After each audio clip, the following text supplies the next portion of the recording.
కేంద్ర రక్షణ మంత్రి రాజ్నాథ్ సింగ్ మరోసారి పాక్ ఆక్రమిత కాశ్మీర్ పై కీలక వ్యాఖ్యలు చేశారు. పీఓకేలోని ప్రజలే భారత్ లో విలీనం కావాలనే డిమాండ్ ని లేవనెత్తుతున్నారని అన్నారు.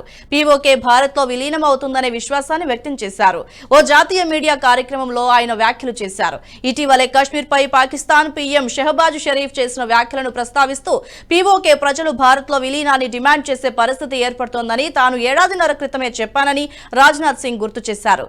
మోదీ నేతృత్వంలోని కేంద్ర ప్రభుత్వం చైనా సరిహద్దు వెంబడి మౌలిక సదుపాయాలను వేగవంతం చేసిందని రాజ్నాథ్ తెలిపారు.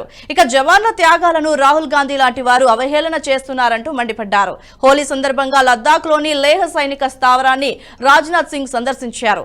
సైనికులతో కలిసి వేడుకల్లో పాల్గొన్నారు. ఈ సందర్భంగా జవాన్లు ఇతర సీనియర్ సిబ్బందితో మాట్లాడారు. హోలీ పండుగ కోసం లద్దాఖ్ కి రావటం తన జీవితంలోని అత్యంత సంతోషకరమైన క్షణాల్లో ఒకటని ఆనందం వ్యక్తం చేశారు.